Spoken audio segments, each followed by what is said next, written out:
Почему монголы не захватили Европу? Мы не будем пересказывать кочующие от источника к источнику версии, особенно отечественной науки, касающиеся объяснения причин ухода монголов из Европы.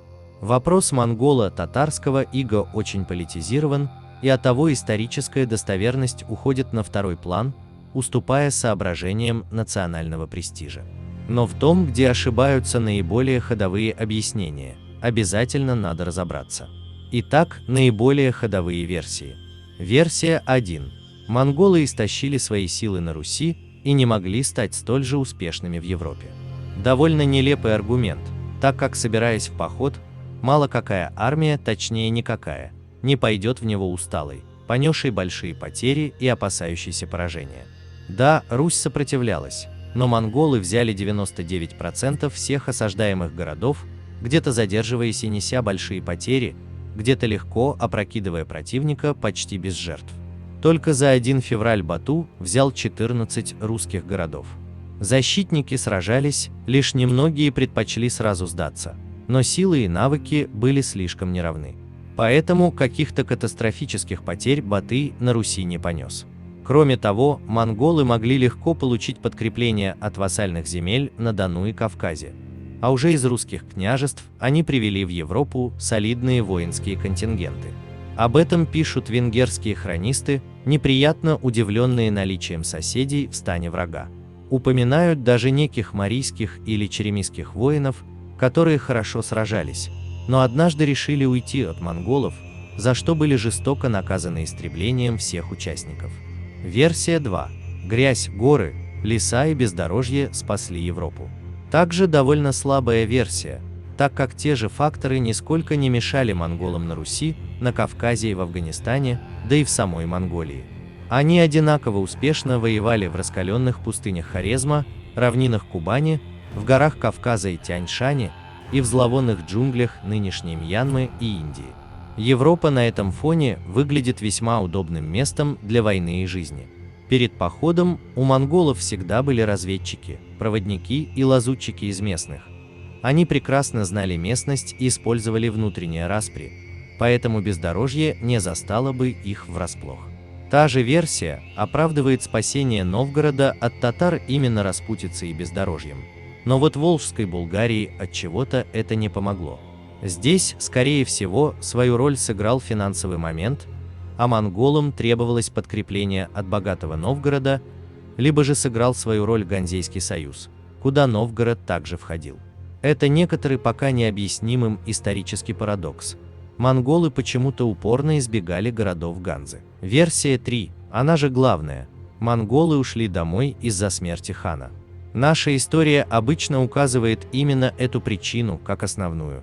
Умер хан Угадей в Каракаруме, а новым ханом будет злейший враг и обидчик Бату, одновременно и его же родной брат Гуук. Кроме того, Бату конфликтовал и со старым воякой Субэдэем, который также метил на трон, а все участники процесса нередко жаловались друг на друга почившему хану и именовали оппонентов не иначе, как бородатыми бабами-скалчанами. Батый повернул назад, опасаясь, что его лишат всех привилегий и места в борьбе за верховный трон такие грозные соперники.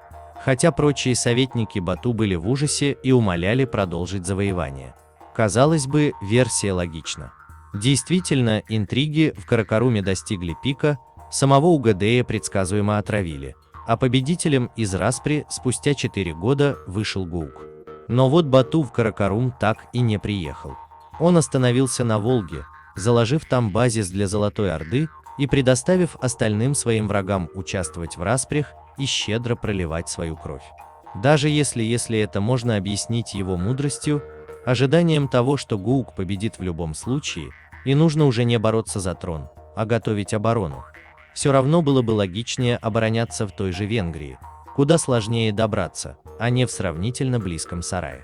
Поэтому, вопреки версии, Бату не вмешался в борьбу за власть и спокойно предоставил оппонентам право стать первыми. Версия 4 – конспирологическая. Есть довольно маргинальное мнение, что западный поход монголов был спровоцирован и оплачен крестоносцами, с которыми монголы совместно брали Багдад. Борясь с позициями Ватикана, которые были сильны в Польше и Венгрии, Император Фридрих нанял монголов, и те разорили Восточную Европу, аккурат нужные ему царства, и при этом крайне корректно миновав земли священной Римской империи и города Ганзы. Что тут можно сказать?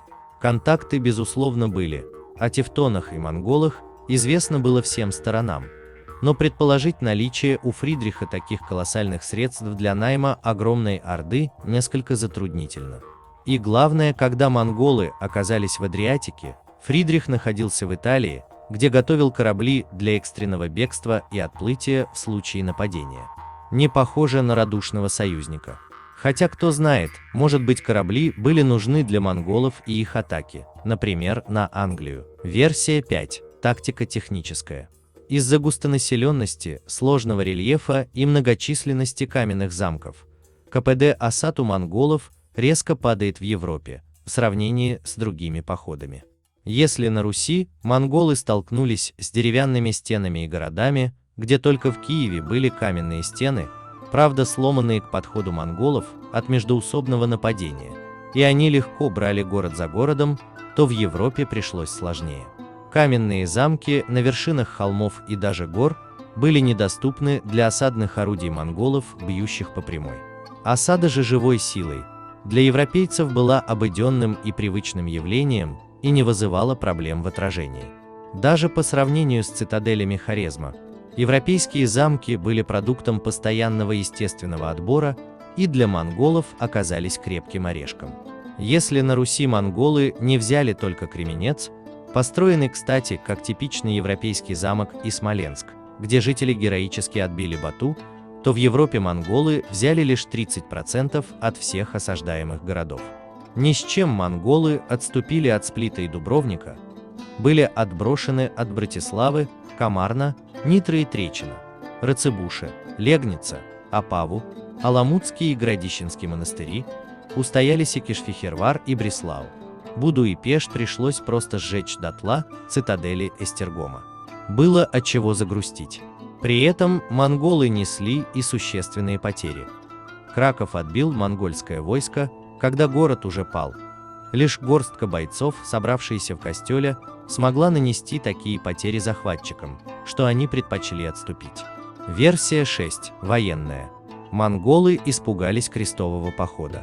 Эта версия редко звучит, но призывы сформировать общеевропейский поход начали звучать еще во время атаки монголов на Русь. Если польские и венгерские силы монголы сравнительно быстро побеждали, то когда к ним стали присоединяться немецкие и чешские рыцари, Бату предпочитал давать бой только при значимом численном перевесе. У Найштадта в Австрии монголы просто отступили от чешско-немецкого войска, затем потерпели поражение от баварского герцога и германского короля Конрада. Учитывая те трудности, которые увидели монголы при осаде европейских крепостей, Бату было от чего задуматься о целесообразности дальнейшего похода.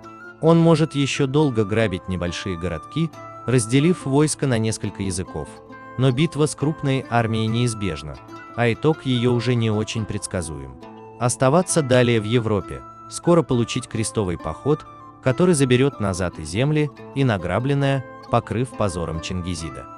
Проще уйти в ранге завоевателя через сравнительно слабые Балканы, Болгарию и Южную Русь и зафиксировать свои владения там, где враг побежден и не таит угрозы. Суммируя, предпочтем согласиться с тем, что причины ухода монголов лежат не в героическом сдерживании их Русью или смерти хана Угадея, а в существенно более высоком уровне военного и градостроительного развития Европы, чем прочих объектов экспансии Орды. В итоге, при наличии более слабых противников, монголам было проще отступить, попробовав Европу на зуб, чем начать изнурительную войну с превосходящим соперником, имевшим огромный опыт ведения масштабных войн в крестовых походах и не уступающим в технологическом развитии. Аналогично произошло и на Ближнем Востоке, где после ряда поражений от Бейбарса и тяжелейших осад, монголы переключили внимание на более доступные регионы. Если вам понравилось видео, ставьте лайк и подписывайтесь на канал.